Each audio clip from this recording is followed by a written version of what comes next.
My Lumix G7. I have a couple like higher end cameras, but this is the one I like to mount on top, like right above the like it's right above my Mac. Do I have my? Yeah. I have a mirror. Yeah, it's right above my Mac, so it's like it's a 4K camera, but it downgrades to 1080p when I'm using it for streaming purposes like this. Like higher end cameras. Yeah, I just like having that nice like. Yeah, that's dope. Yeah. All right, we're live, everybody. We're live. So everybody, welcome back to the show. You know, as always, we got some guests. We might have a few more, but right now we got a guest, Michael Nightwing. Is that how you pronounce it? Nightwing, yes, like a dark bird.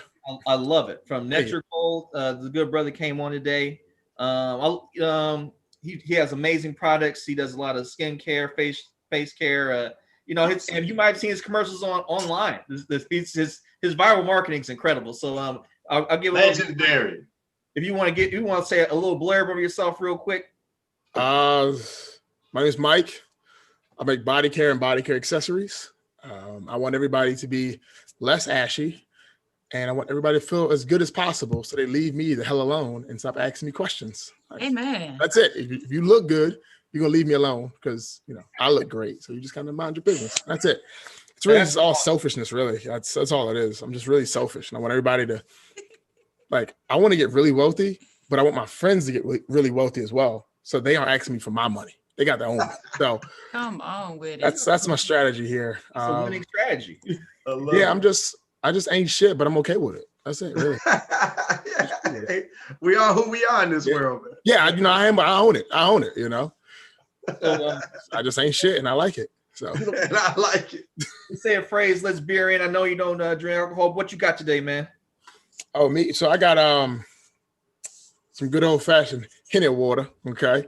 This is a question mark because you know it's fake. You know, I stopped drinking when my mom went into rehab. So I was like, I'm done. She done. I'm done. We call it quits. So I love it. Just a water sipping, tea drinking. You know, baby kissing guy. That's it. That's me. There we go. I love it. Hey, Grandpa, what do you got today? You know, I got the standby. It's nice, man. It's always good. We gotta send Dad some beer. I was about to say, Pops, that's just a reminder that I need to get back on it with sending you some beer each week because I can't let you keep doing that to yourself. I cannot. You know, Dello down there, you know, can't let it get all that. So Molson Ice and Modelo. Come on up, though. Grandpa done rated Molson Ice so much, I'm not even gonna ask him what his rating is today. Oh my God. Well, Uncle Pooh, what you got? Oh, you know what? Because I don't want Auntie to go last. Never. Auntie, what do you got? Yeah, she gotta go. Whatever your uncle got. She don't know what she has. So he pours it and just gives it to me, and he keeps the bottle with him. You know, he's dramatic, so he likes to read the bottle, show the bottle, and all that stuff. So it's all about drama, man. He pours it, and I drink it. Oh, okay. I'm sure it's a Bourbon County. I know. I just don't know which one. What you give your pre-rank? What you think? What you thinking about it right now?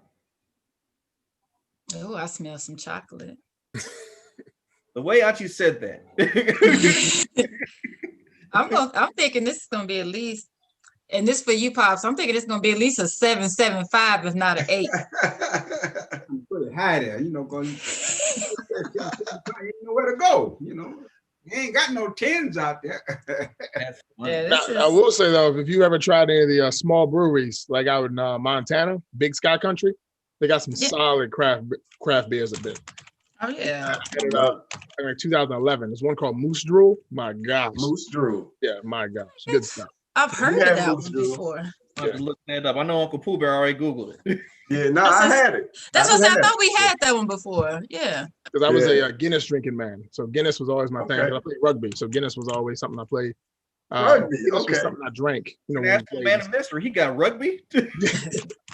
And I love that nice stout Guinness. Yeah. I think you got to drink Guinness if you play rugby, right? Yeah, I mean it's impossible not to hang out with a bunch of you know, European folks and not have Guinness. Like that's just ridiculous. Yeah, it's not gonna happen. Irishmen and they got Guinness. Well, you have Guinness as well. You know, Hennessy is not a drink for rugby. It's just no, it is not. Another person just joined my Millie. She came in here. What you got to drink, Millie? I'm still on mama duty, so I found this in the pantry in here. I'm not much of a drinker right now because of feeding the baby, but it's a rosé, and hopefully it tastes good. I'm gonna say I had 2 hours to drink as much as I can and drink some water, pump and dump, and I'm good. I love it. Hey, because since you just got on, Millie, give us a quick blurb real quick of what you're doing right now. I know you out here being an actress in LA. Well, I'm a mom first. There you go. But just being an actress, trying to figure this weird space of like COVID / get your life together. I felt like I was kind of on pause before COVID started. It was like, yeah, I'm gonna have this baby and boom and hit the ground running. And it's really been like a slow 2-step ever since then, with COVID and everything. So I'm just alive and figuring it out. All right. Uncle Pooh, you got finally revealed what you and Auntie are drinking. All right, so we are drinking 2020 Bourbon County. We're always drinking a Bourbon County, but this one it's aged in bourbon barrels. So it's an oatmeal style aged in bourbon barrels with coffee and maple syrup. Let's bring it. Yeah, maple syrup from Bissell Maple Farm and coffee from Intelligentsia. Okay, that sounds interesting. What's the taste on that? What y'all doing with that? What you thinking?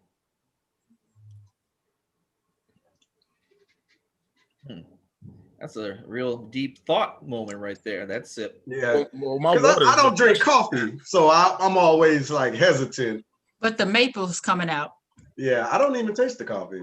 I was waiting. Water's also fantastic. If you know what was wondering. By the way, what's the water rating? This.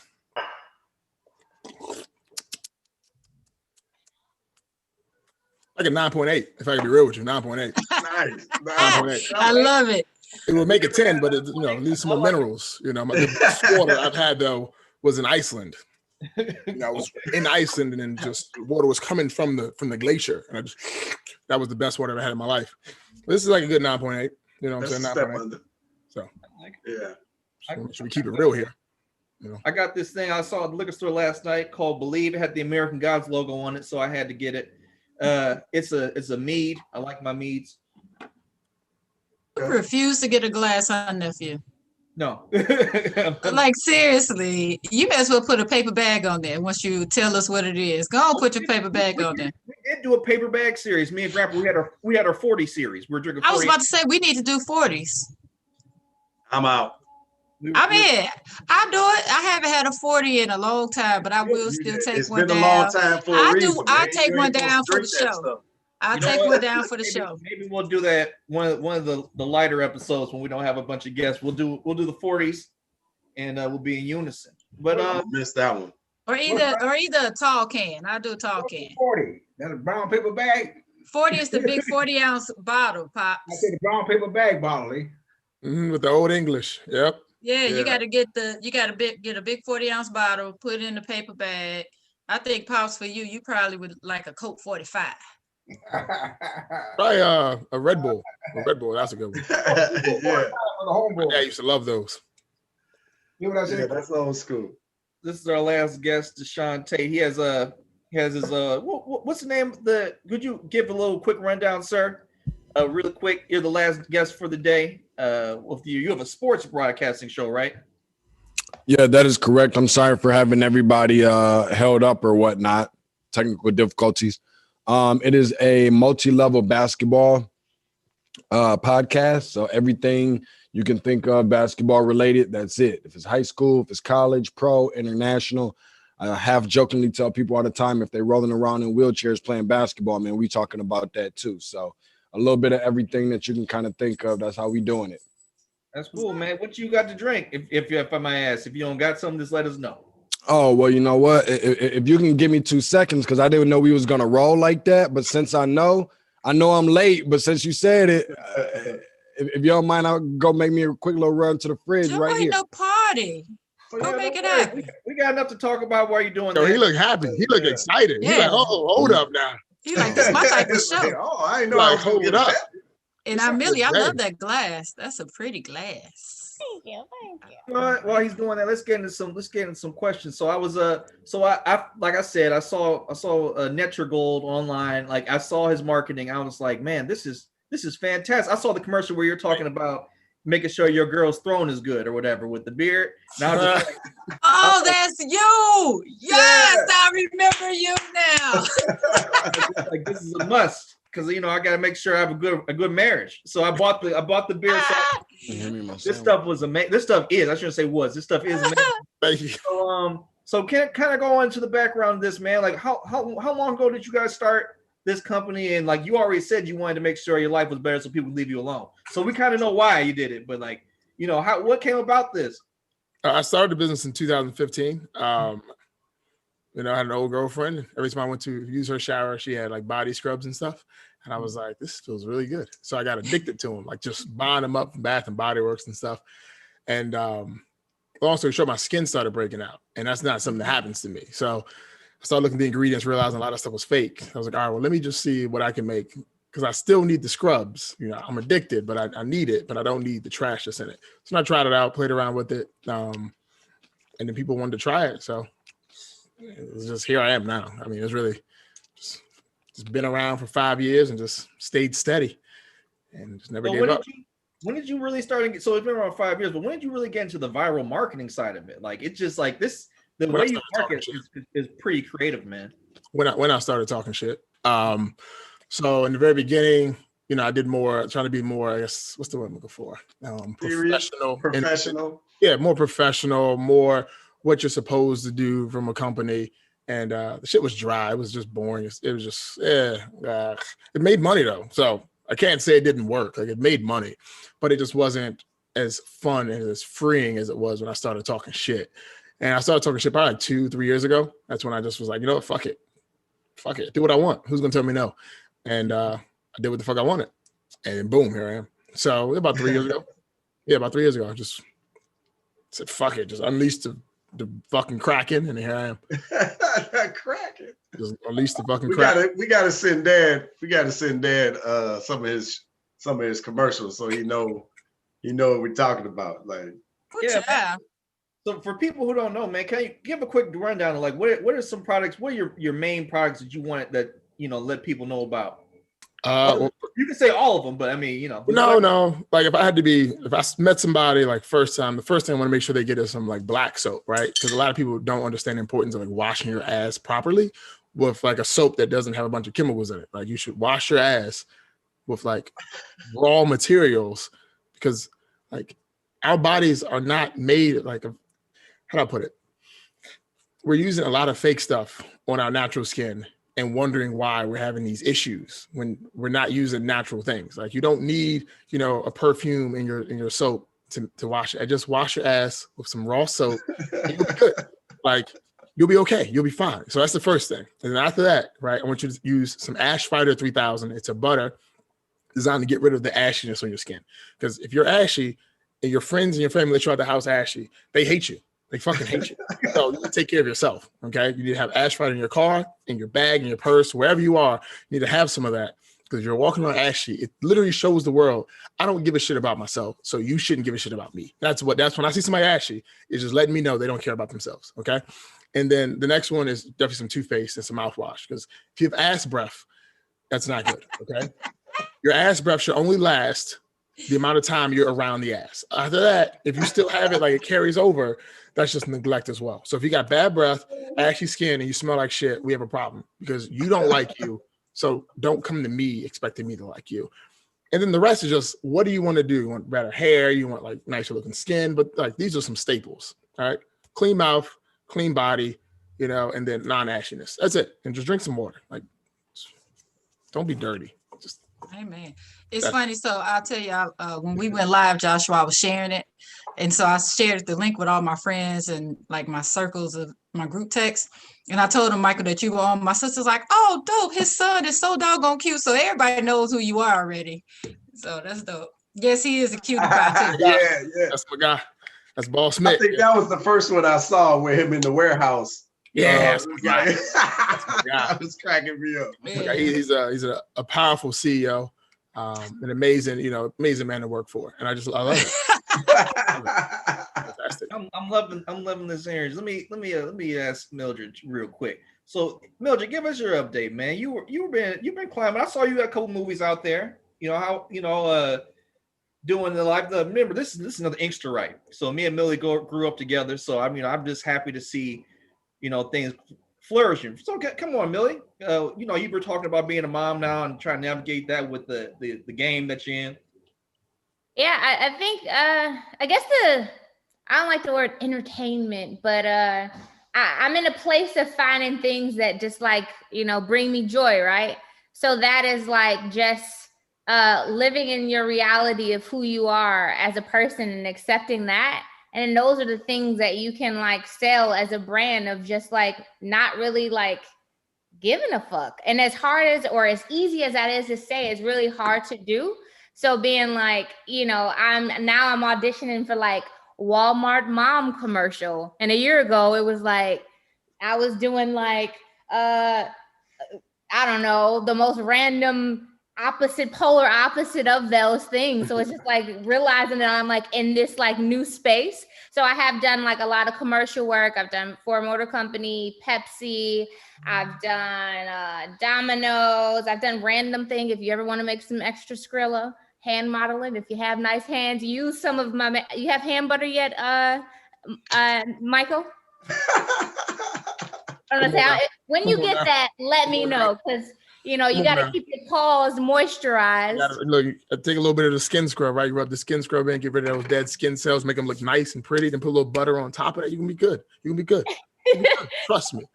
Just never butter non-exfoliated skin. If you're trying to butter the ash away, but you still got dry skin, it ain't gonna work. It's like throwing coconut oil on a tree. It's just gonna look pretty for a second, but you got to just. Oh, don't get me started. Don't. Smart, man. That's what it's for. Yeah, and just with all that, just auditioning. The industry has been very slow now because of COVID. They're actually like doing recently. My family, my partner and my daughter and I have been auditioning for like family commercials because usually you go in, you get like this fake family for the day. You guys audition. And then that's it. You never see each other again. But because of COVID, they want people who are in quarantine together. So I'm like just trying to secure the bag in that new way too of being like at home. Like they're sending cameras to your house.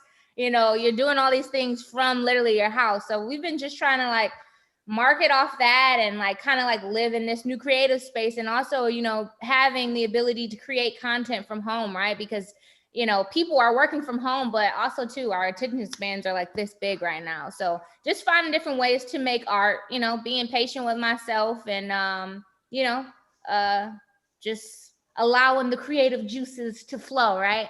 So, yeah. That's a hell of a great segue now because Deshaun your whole business is a home, right, man? You got your setup there and you're broadcasting. How has that been? Have you getting viewership or listenership with the radio? No doubt, man. It's dope. I've been enjoying it. It's something a little bit different, especially in sports where like sports has been my life. You know what I mean? Like basketball, just in general. Like I kind of explained that already. And just with the way that everything with the pandemic has transpired, it's like it kind of forced me to think about like outside the box, like, okay, what else are you good at? But I've kind of put all of my eggs into this one basket. And now it's like really weird because I don't know what to do with myself.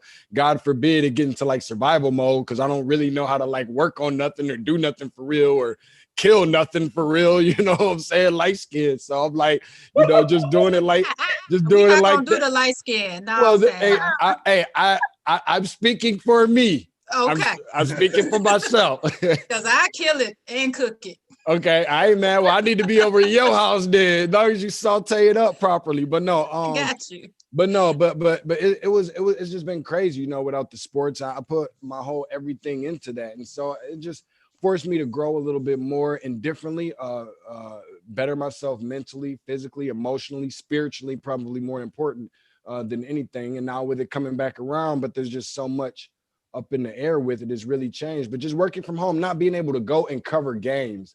Like I never thought that I would get to a point where I can't do what I love not because somebody else told me necessarily I can't do it, but I literally can't go and do it if I want to better myself and I care about my health, then I can't go and do what I love. That just really didn't make a lot of sense to me.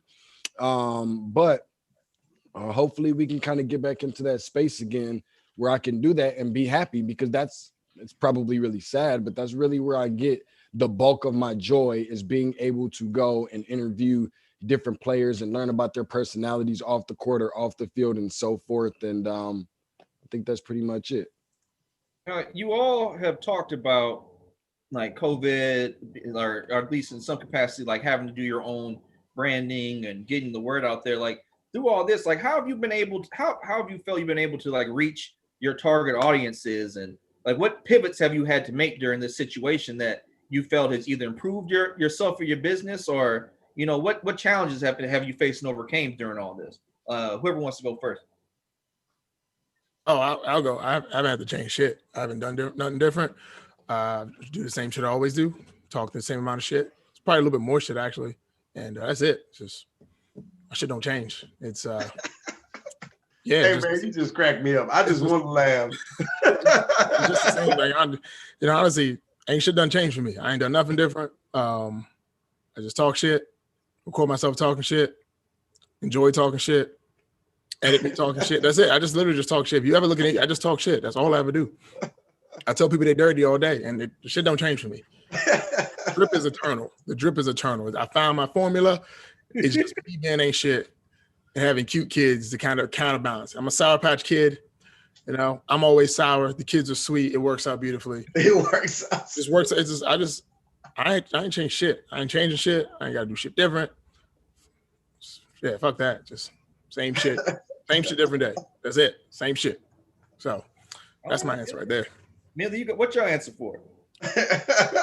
Same shit.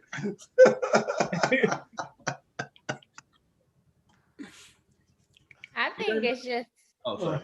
Oh, no, I was saying just, I guess having that time to really kind of just check in with yourself, right?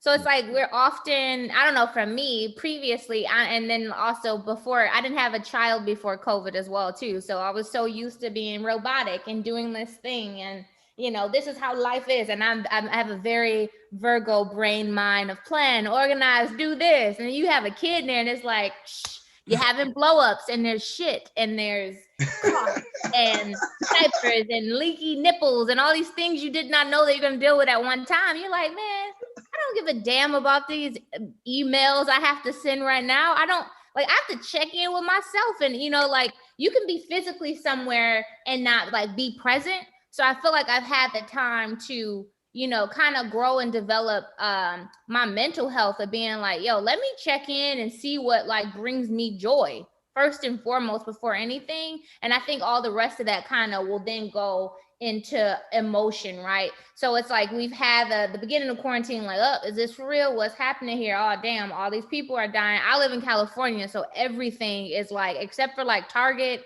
and the liquor store is closed. Ain't no outside, right?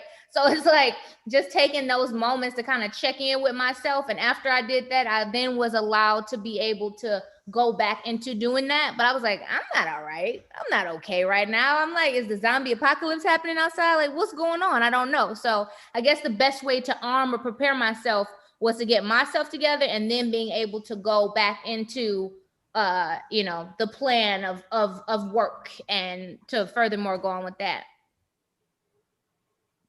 But you, Deshaun? Give me that question again.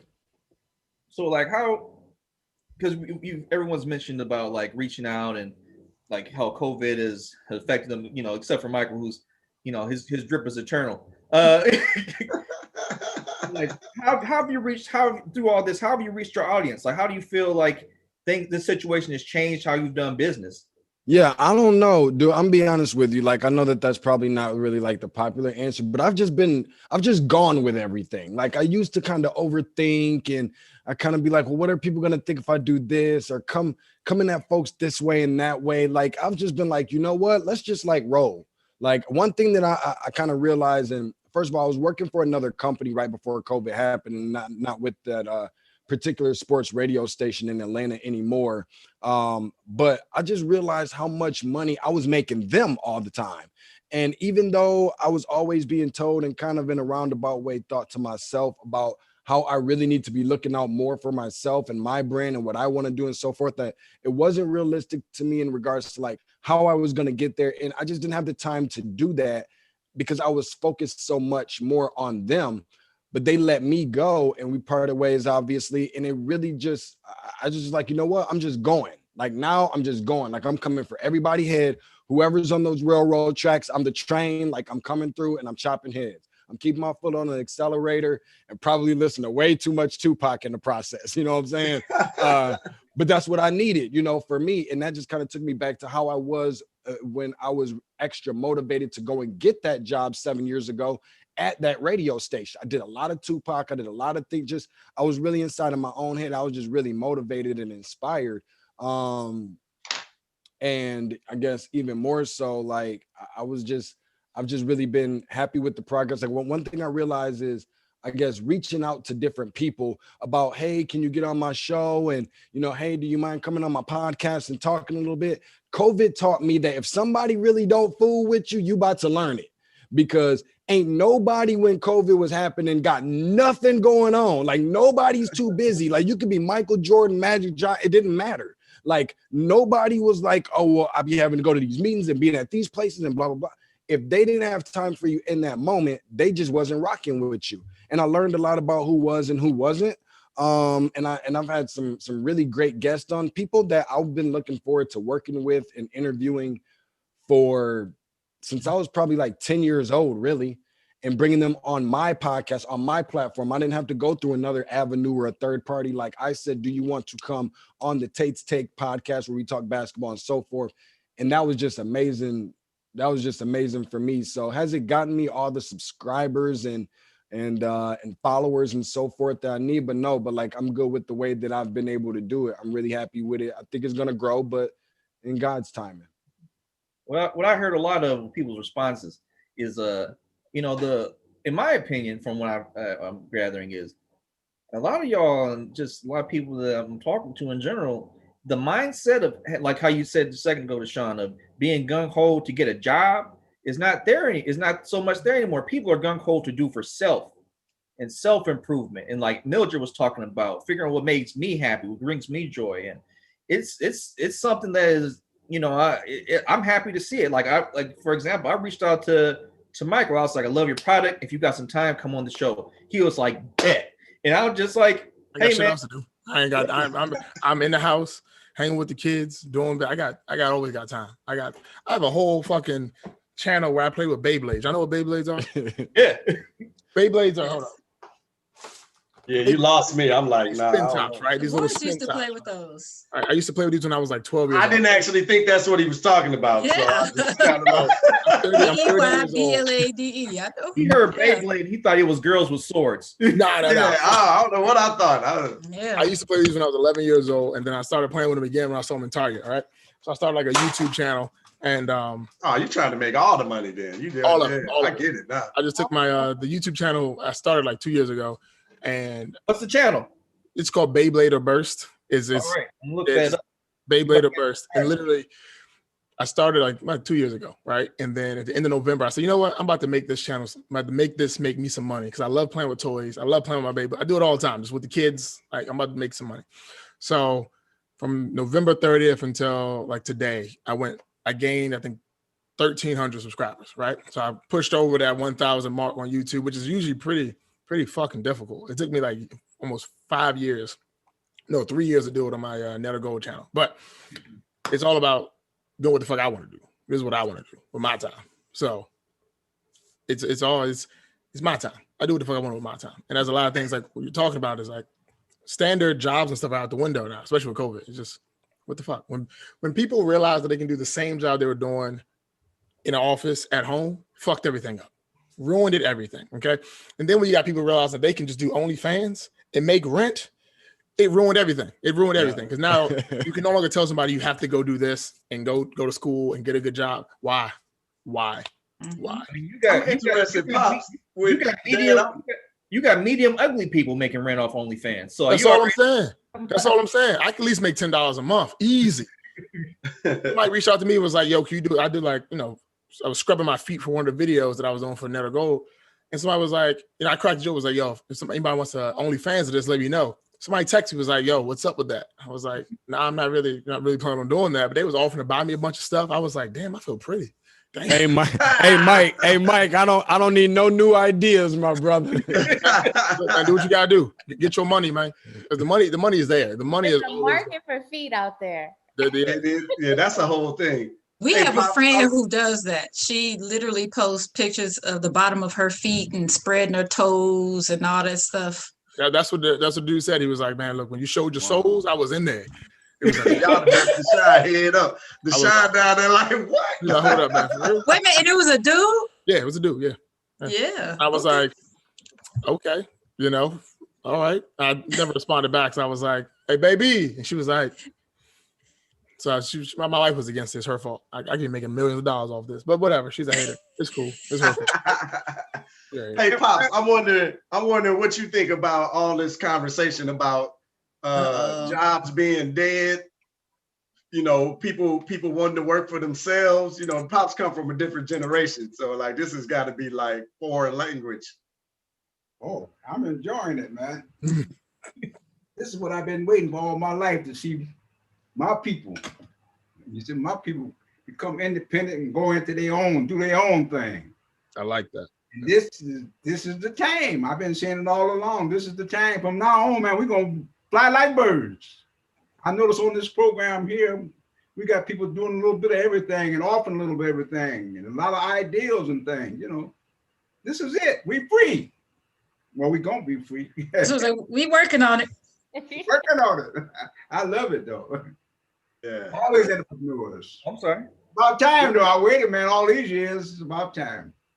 No, I mean, I love the enthusiasm, Grandpa. I mean, it's nice because, like, it's a stigma that sometimes older people they try to put on older people that like their minds are still open to new things. And Grandpa's just like, y'all are doing it. Like everything y'all done said, he was just like, I'm happy for you. Mm-hmm. It's.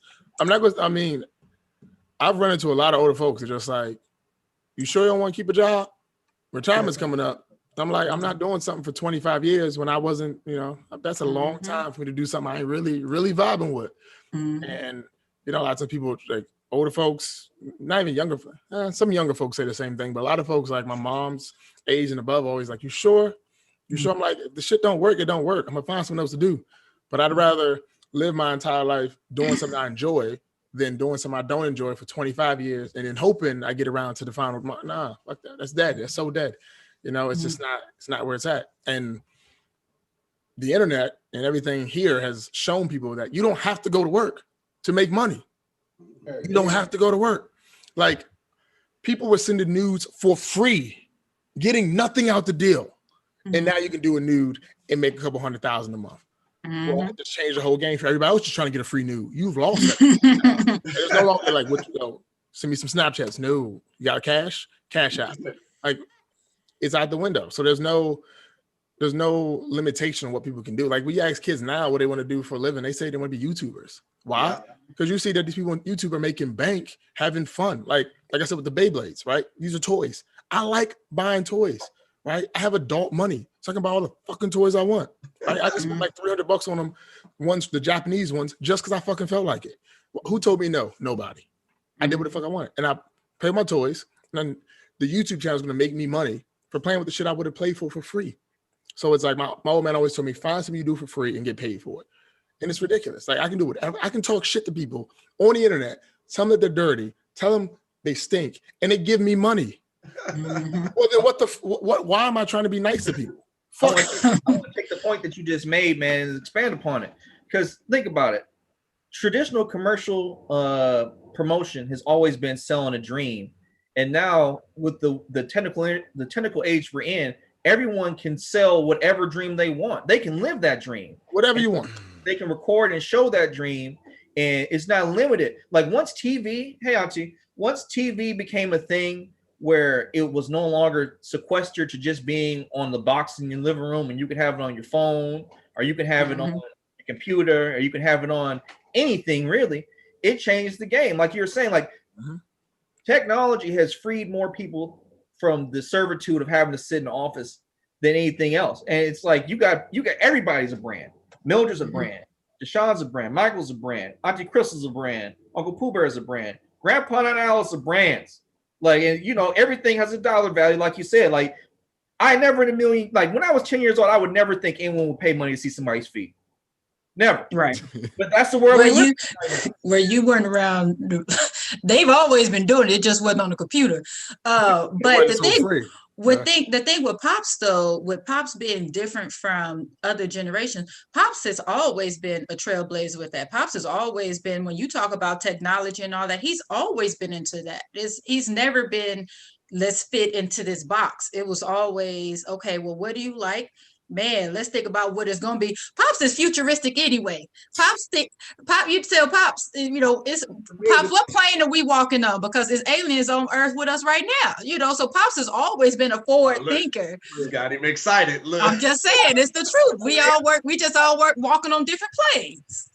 You cut your hair? Yes, ma'am, I did. I like it. Thank you. Have a good one. Thank you. Later.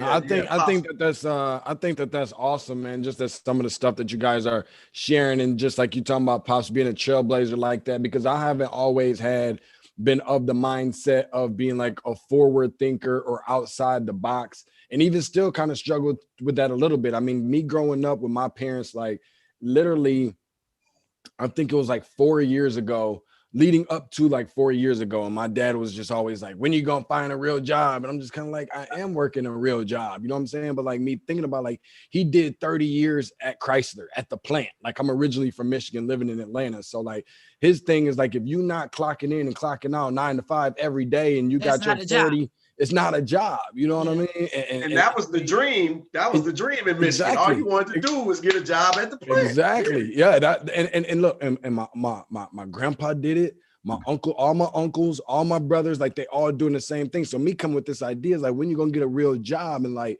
that bothered me growing up. The superstar. I'm sorry, Deshaun, but the superstar CEO is here. Hey. Yeah, look at that hair, boy. Oh, I love it. But Deshaun, I'm with you. I grew up the exact same way. You know, my parents worked, you know, one was at a chemical plant. My mom worked at the phone company. There was no discussion about thinking, and I still struggle with thinking outside of the box because, you know, that's why I went to college. That's why I got my marketing undergrad. That's why I got my MBA, because I was trying to go through this path. Initially, it took a while, bless you, to finally venture out and do what I wanted to do, as opposed to what people say we're supposed to do. So, yeah. Hey, cutie pie. Hey, I just wanted to make a quick side note. We were talking earlier about leaky breasts. All right. And not being able to drink. So this my wife, Chris. Chris, come on over. Come on. Hey, Chris. She has leaky breasts as well, you know. I've had them too. I nursed both of them. I nursed 2 of them too. So I feel you. The men are like, what the heck? But yes, it happens, y'all. Even just us thinking about our babies, it'll just happen. So yes. Well, I'll be the one to say that I've never had it. So yeah. Hey, real quick, Deshaun, man.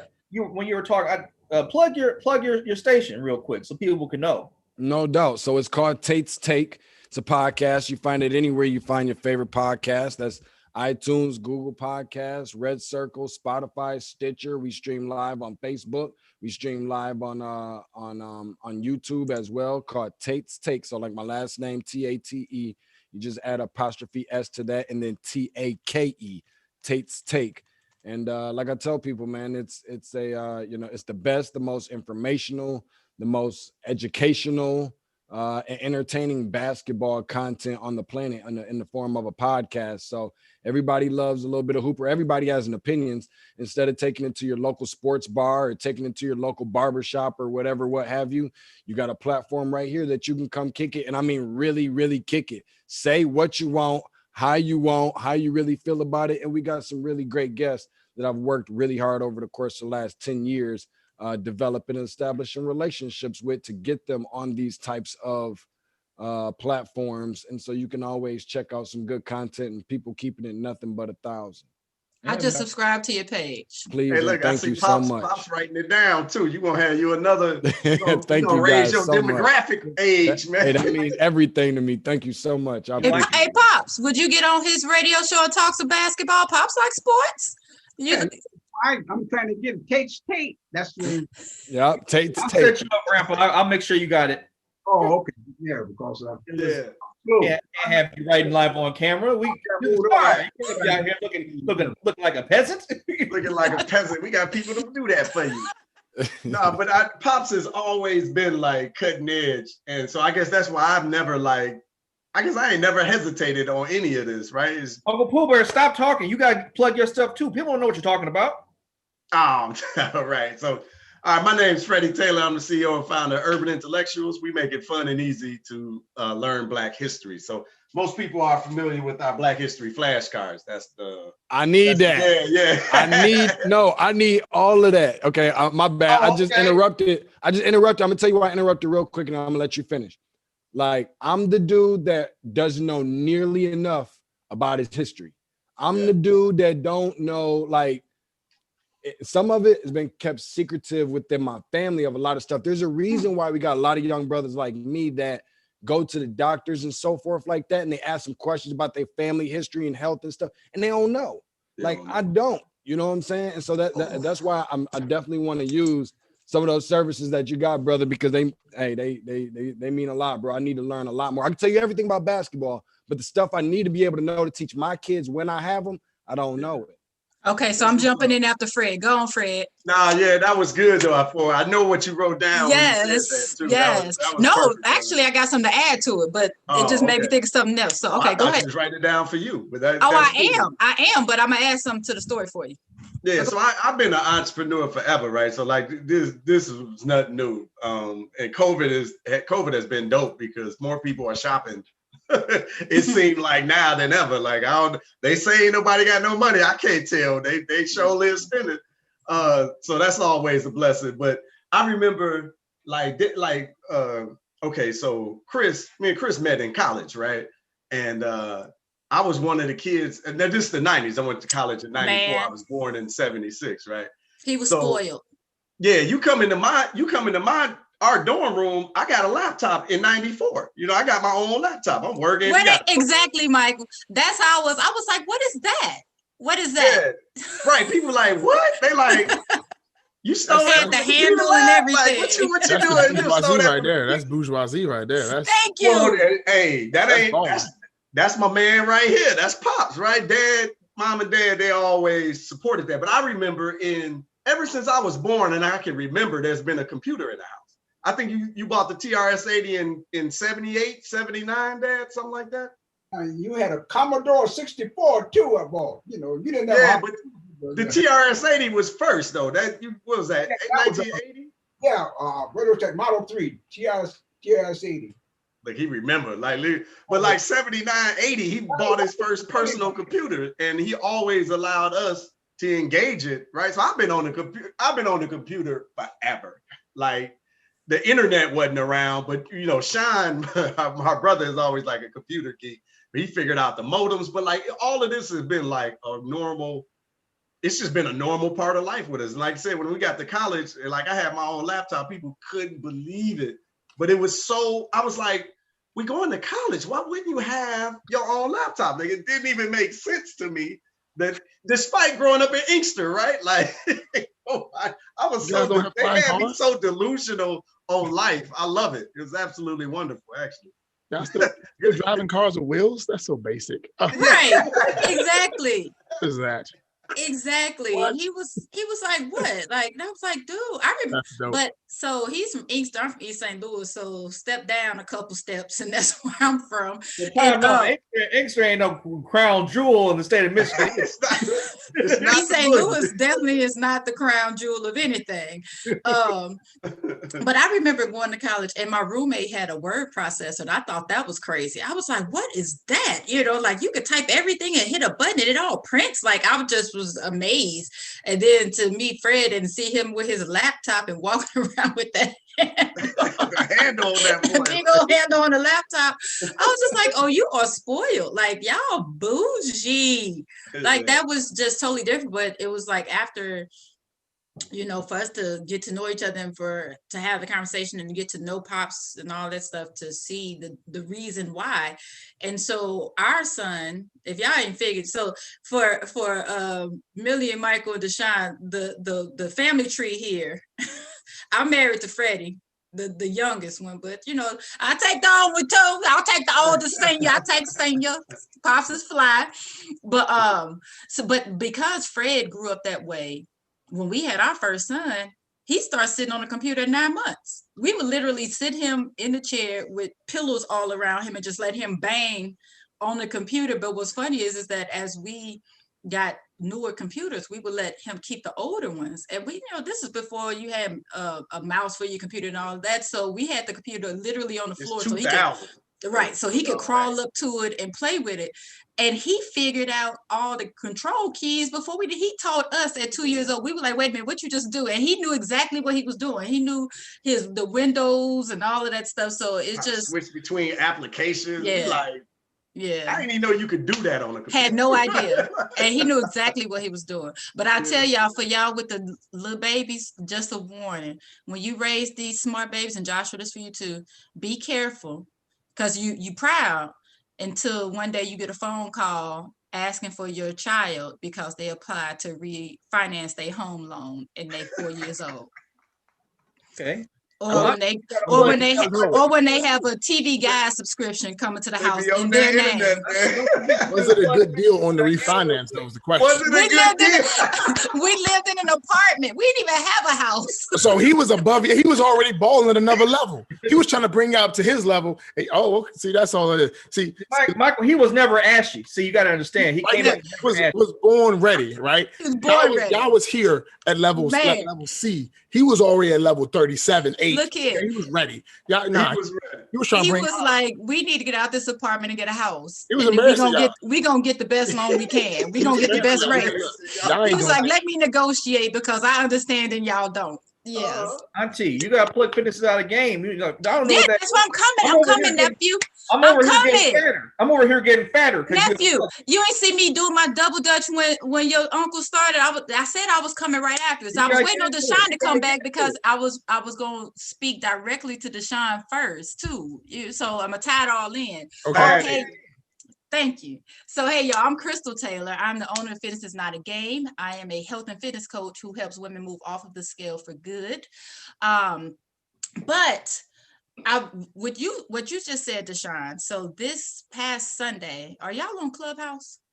Yeah, I'm on Clubhouse. Okay. I mean, it's addictive, so I try not to spend too much time. I don't think it's addictive. Everybody says I'm with you, bro. I turn the notifications off. I get on there when I feel like it. It's great conversation, but you can end up these conversations for the longest time, and you're just like, I really want, man. I'm like, yo, fuck all y'all. So yeah, I gotta do something. Right? It's dope. It's a dope platform. It is for intellectual conversations. Yes, you can fall into some shady rooms. You just gotta be careful who you follow. You don't fall into them. You click the button. You know exactly. That's what to say. You know exactly what it says. So it's funny. You get on Clubhouse, you'll enjoy it. Talk 365. Yes. He was like, let me just listen real quick. That's what I was about to say. Hold on. I haven't fallen into the rooms. I look at the name of the room and I'm like, who am I following that they showing this in my wallpaper? Fred and I were just talking about this the other night.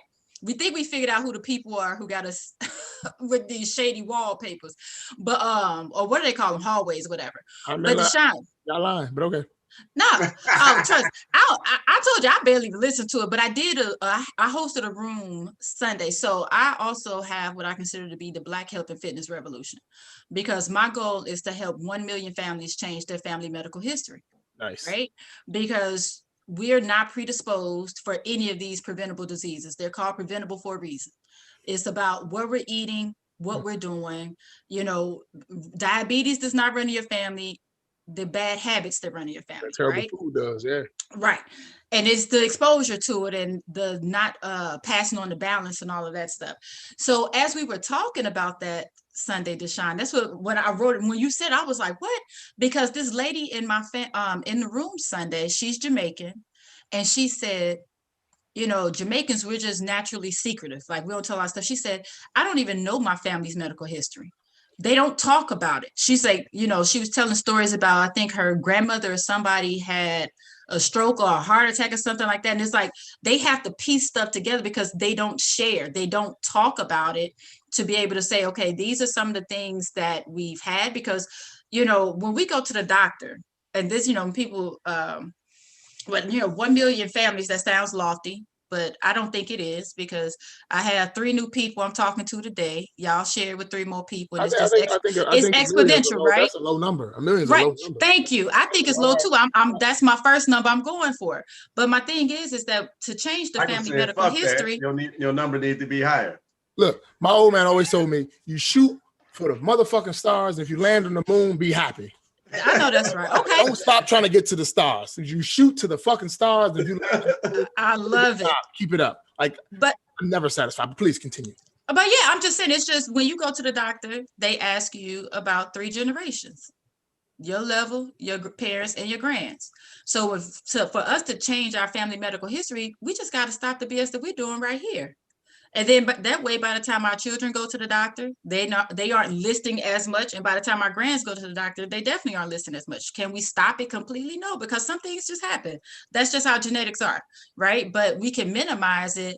But let's just say, it's always funny that you got a health and fitness coach on here drinking beer, but it's all about balance too. I believe in balance. It's the truth, because they're gonna say, I don't feel bad about it, because what I eat for breakfast, what I eat for lunch, and did I get my workout in? Yes, it's all about balance. But too many people don't understand that balance. And Fred brought this up, and I talked about this in the club, the room too, Sunday.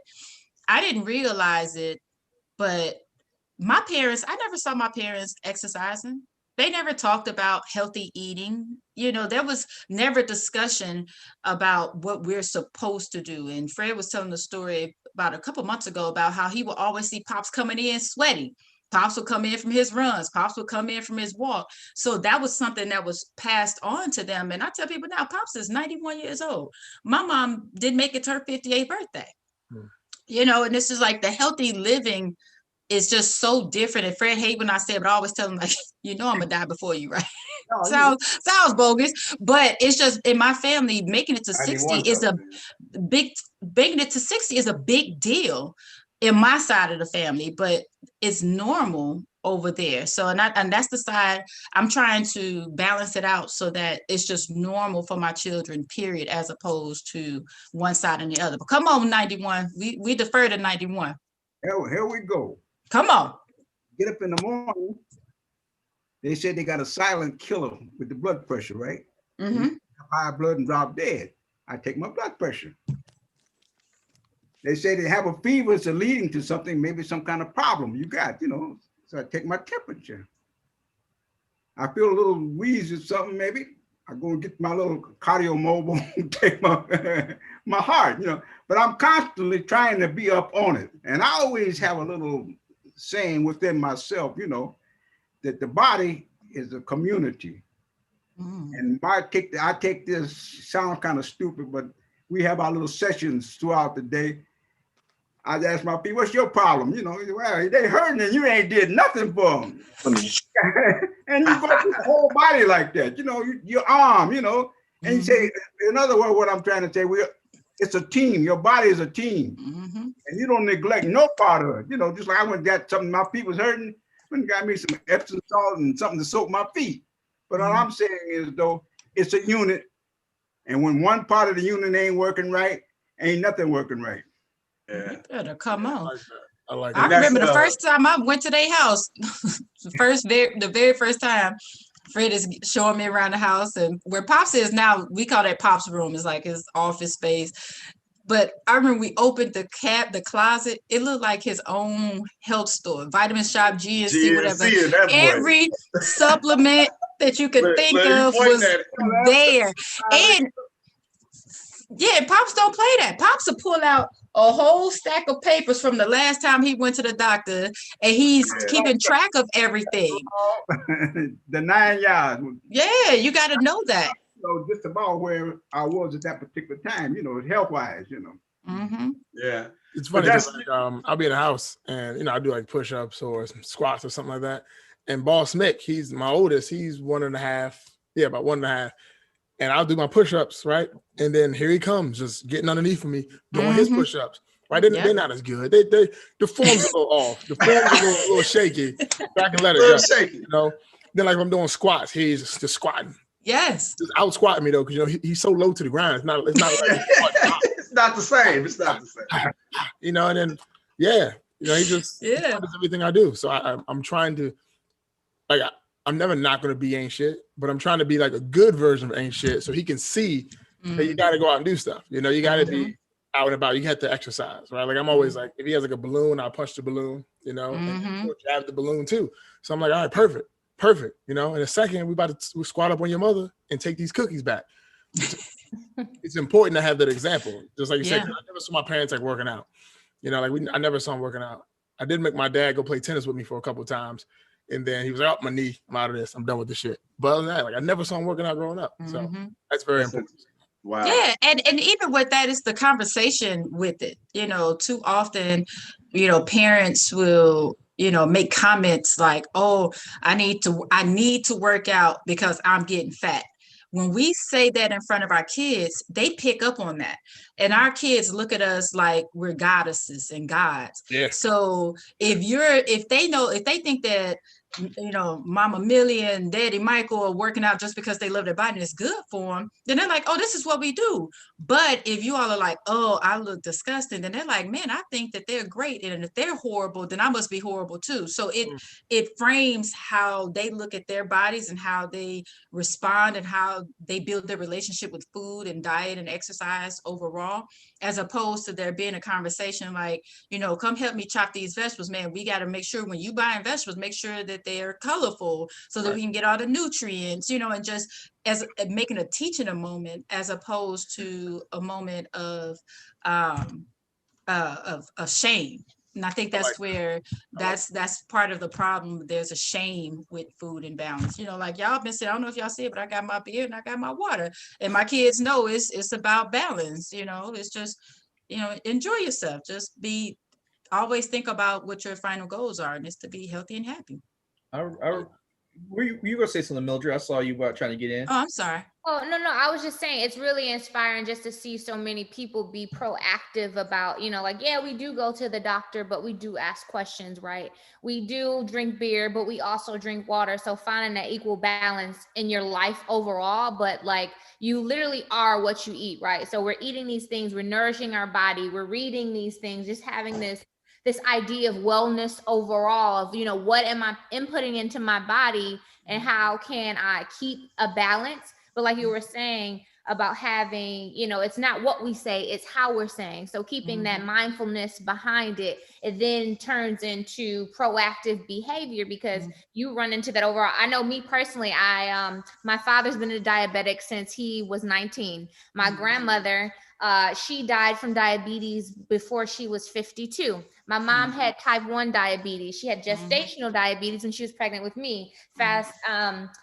Back to the past a year ago, I was pregnant with my daughter, and you know, it was like, oh, you're gonna have these things, you're gonna have preeclampsia and diabetes and all these things because you're a woman of color, and you know, you gain 35 pounds instead of 12 pounds. And it's like, so who, you know, like all these different things that you're dealing with, but it's about taking control over your own life. And pops, for you to be 91 and you say, hey, I feel this, so I'm gonna check this out, I'm gonna check this engine light on, like I'll be 30 soon, so it's like my emergency brake light coming on, but you know, let me do it myself, you know. So it's really cool to see just Black people who have a want of understanding and thought process behind of like, how can I be proactive on this myself? Because if I drink the Kool-Aid as to what everybody else telling me what I'm supposed to do, what's best for me, when really you're the only person that's living in your body, you know? Yep. Let me bring it home to the entrepreneurial conversation. So what we're talking about now, your health and your wellness is so central to your business, because once you lose that health, boy, let me tell you, it's game over for whatever you was trying to build or whatever you was building, right? Because now you got to deal with your health. So you may as well be proactive and make sure that your health and even your mental health is taken care of so that you can be in the space to perform inside of your business, right? Because if you got COVID, if you got, you know, go to dialysis or whatever the case may be, as far as, you know, our health. I seen Ed Lover got gout in his legs. He had to Yeah, one was missing, right? I saw that. Like he had one of his legs. Yeah, what's the other one? Not Ed Lover. I know exactly. I saw the picture. Dr. Dre or Dre, right? That's what it was. Yeah. Dr. Dre? Yeah, not Dr. Dre. The other one. You remember Dre and Ed Lover? Oh, yeah. He was the bigger guy, yeah. So he got gout and like one of his legs is amputated below the knee, and they're about to amputate the other one. Like if you look at it, but again, here we go, a lifetime of poor eating habits, poor health habits. It leads to breakdown. So yeah, I think like if we're gonna be entrepreneurs, like you got like that health component is like it's mission critical, especially when it's just you, right? Now, if you got a whole team and the business is running and you pretty much an executive and you ain't doing nothing, then that's one thing. Even then, you still got to take care of yourself, right? But particularly while we building, man, like you can't afford to go down.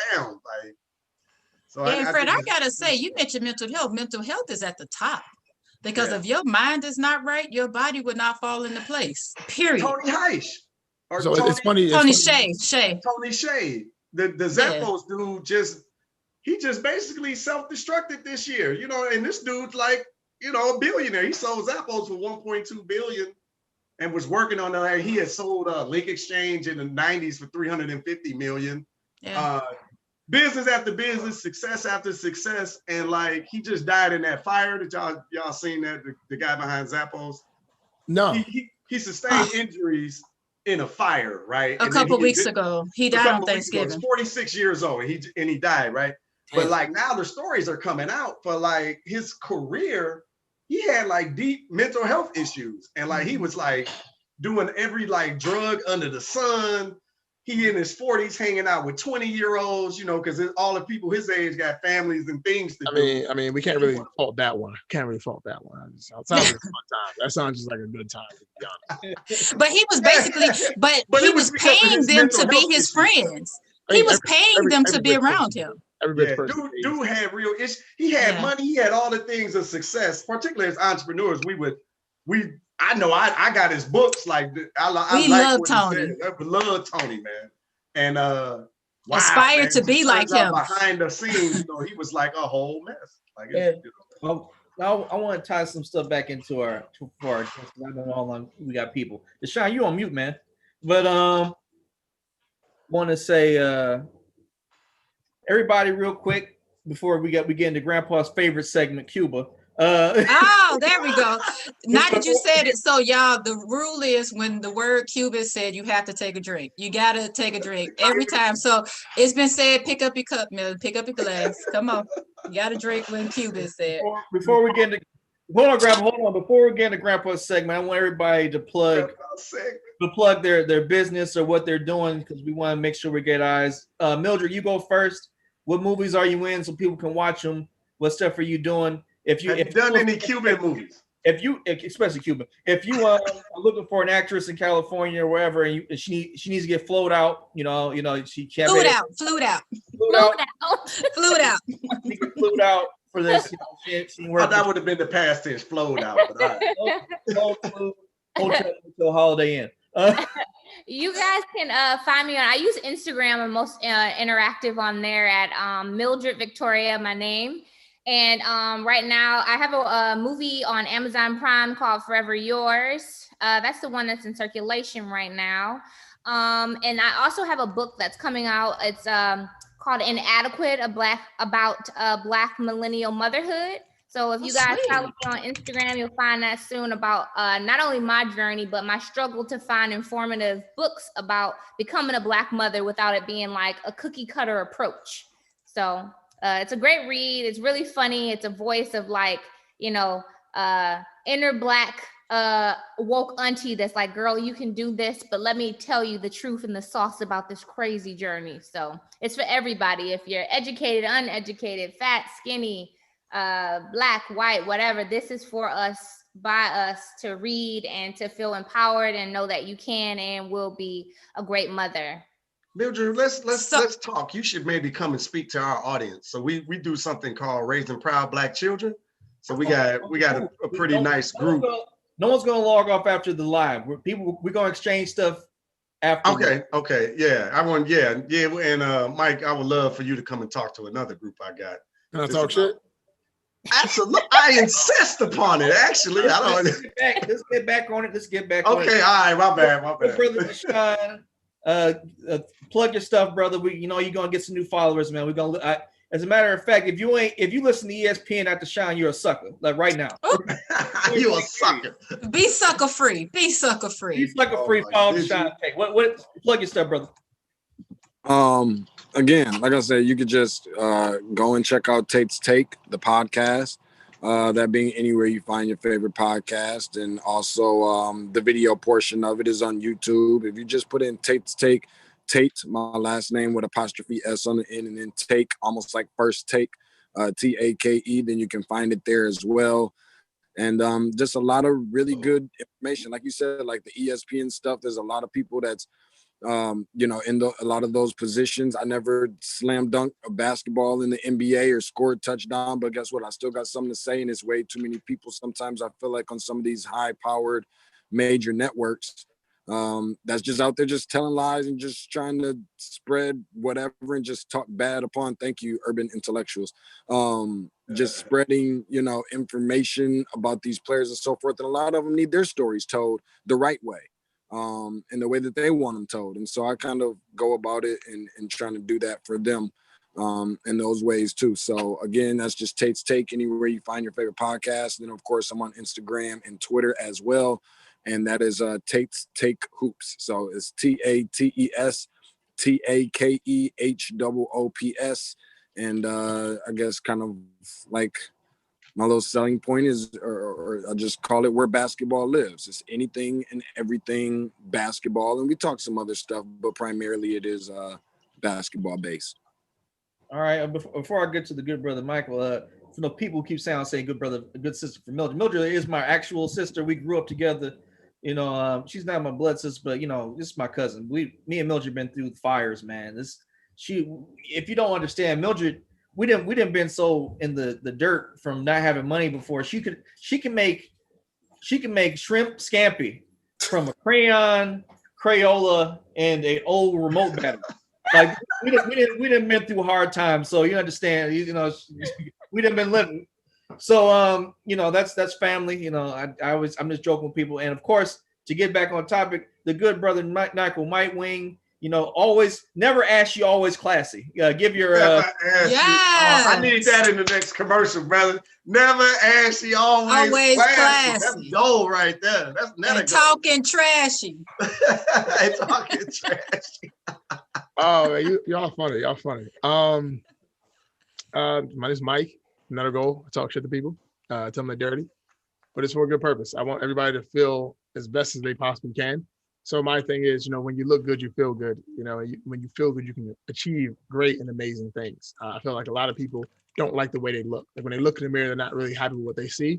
So that unhappiness with yourself spreads to other people. Because if you don't like you, then you can't expect other people to like you. And then you're always self-conscious. You're always wondering, well, does this person see the ugliness that I see? Or this guy keeps telling me I'm pretty, but I don't believe him because I think I'm ugly, right? Or stuff like that. So my whole thing is to make sure people feel good about themselves, because I'm fucking tired of hearing people complain about how they look.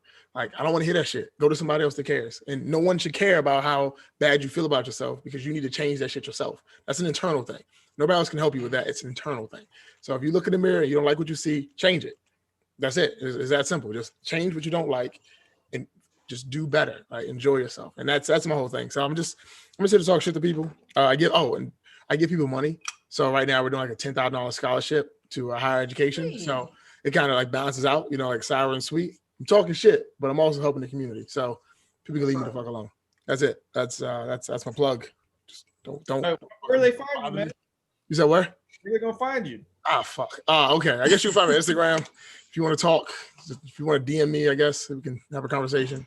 It's Netter Gold. If you don't have anything with it on there, you can. I don't have a sticker or anything, do I? No. Maybe this will work. You see that? We can't. It's kind of out of focus, but it's Netter Gold. Yeah, it's in your name. We're gonna have to. It's there. I guess that works. We got you. We'll figure it out in editing. We got. I'm around. I'm here. We gotta get Grandpa some of your stuff, man. He needs some of the real deal. I'm not gonna lie to you. I'm not gonna lie to you. He is the most moisturized person in this family group here.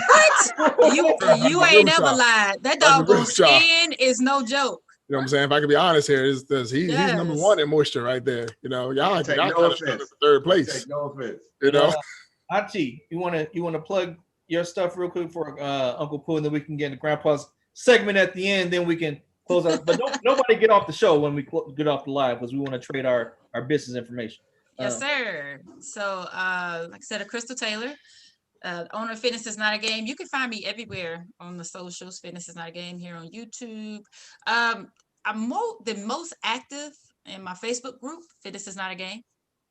That's where we share our workouts, everything health and fitness related. We share our foods. It's just a real cool. It's a big old dysfunctional family that I absolutely love. Because we will keep you on task with what your goals are. So that's what I love about it. I do post here on YouTube. Probably I try every week, because what I do every Saturday is a segment called In the Kitchen with Crystal, because I'm trying to, the goal is to simplify meal prep. Too many people fall off of their eating habits because they feel like meal prep has to be what they see on Insta with 5,000 containers set up with all the boiled eggs and baked salmon and all that. And it's not all of that. You don't have to do that. Meal prep is just preparing a meal in advance. So every Saturday I do a 30-minute segment, and I post that I do it in my Facebook group, Black Health and Fitness Revolution. I have that too. But then I post it on YouTube as well. You can find me if you're interested in working with me as far as 4-week workout programs. I have a group coaching program, have Fitness is Not a Game plan cards, a 12-week planner, all of that good stuff. You can find me on the interwebs at fitnessisnotagame.com. And I do have some trainings coming up this year, because too many folks gain 4 to 6 pounds during the holiday season. So I've been working on that. I actually have a training tonight, a free training tonight, and another one next week to help you maintain and not gain and avoid that extra holiday weight. So 4 to 6 pounds, you know they gaining more than that. I said average. That means some make it through 1 to 2 and some pulling out 10 to 12, because between Turkey Day to Christmas, to New Year's. To New Year's, people go hard on New Year's. So, and the alcohol, we ain't even through that. And that's where most of the calories. That's where the weight comes from. And the alcohol actually, restricts. Cuba, right. Go ahead, Mike. I like you, and I just followed both of you and Millie. You didn't tell us your baby was so doggone cute. Good Claude. I will definitely be following you. Well, I am following you now. Like a whole new beverage talking about this. Hey, plug it. Yeah. All right. Well, we don't talk shit. My name's Freddy. Freddy Taylor, CEO, founder, Urban Intellectuals. We don't talk shit, but we know the problem is you don't know shit, because the Western educational system don't teach shit. So that's what we are combating and fighting by making it fun and easy to learn Black history. So you can catch us Urban Intellectuals all around the web, urbanintellectuals.com. I prefer you come to us, because I would rather build a direct relationship with you than to have to be dependent on the third party. So that's something. We got like a social network coming centered around our Sankofa kids, our Sankofa Club. Sankofa Club is geared directly towards children. And that's where we're really working and building, because we know that if we can change the hearts and the minds of the children, we can change the world. So, and we can create a culture of people that actually know shit about who they are. I can't be around. Mike, you didn't start something. Mike, you just started a whole mess today. He got me digging into my authenticity, right? Like, there we go. I try to I'm a lot to handle. And I just come with the shits. That's really it, I'm just make everybody just start thinking about shit and just realize I can do this shit better. So, Mike, you know what? You one of those people, because I'm one of them too. You one of those that if you call somebody, they got to warn you that you're on speakerphone. I'm one of those, I'm a non-speakerphone friend. My friend pick up the phone real quick, like, you on speakerphone. Like, oh, okay. Warn me in advance. Warn me in advance. Call me later then. FaceTime me. Like, she loves FaceTiming me. And I don't give a shit who's around. I'm talking, I'm saying what I got to say. So a lot of her mothers in the background was like, Mike, stop telling me. I'm like, she should have known not to put me on FaceTime around you. Okay, because I'm gonna talk all I want to talk. Like don't call me. Like I have 2 rules. Don't call me on speakerphone if you don't want to hear it, and don't call me with a problem if you don't want the solution. That's it. That's it. Don't call me. Grandpa. I know you want to say something about Cuba and how it ties in some way. So go for it. Cuba, the medical system. 1953, down in South Florida, there was 2 black women who were seeking a job, and the person that was doing the hiring says, "You can't speak Spanish." And the 2 black girls said, "We not supposed to, but we in America, they should learn to speak English."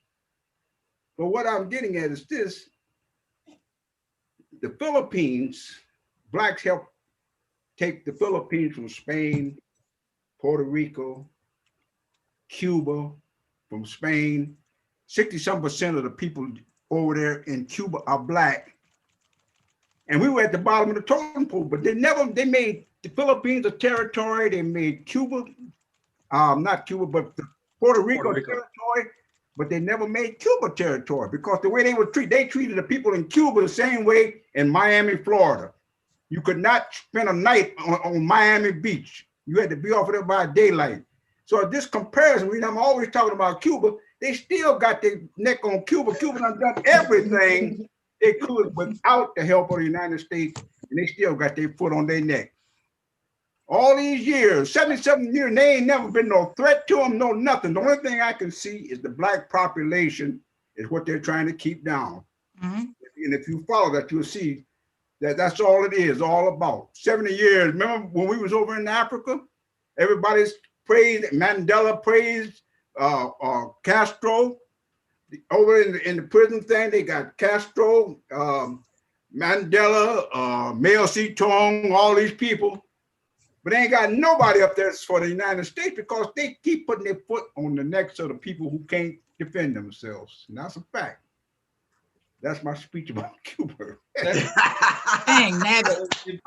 Man, I ran out of beer. I'm like, damn, I want to go. Right, I'm sitting there like, we gonna have to refill for. Deshaun about to be drunk. No, man, Deshaun, that's whoa. Deshaun been taking shots. No, like, Deshaun been swapping out drinks the whole time. He started out soft. He went to shots. Now he got a big. Deshaun fired up there. Huh? He went in front of his goddamn refrigerator and said, "You know what? I'm about to just sit here for the day. That's it." Okay. Okay. Give my quick final thought. Don't nobody who's on the call hang up when I get off live. I keep saying that because I'm afraid somebody will. But I want to say I appreciate everybody who's taking the time to give their story, to give what they're about, and it's a lot of positive mindsets here. It's a lot of doing for self. It's a lot of answering questions and solving problems.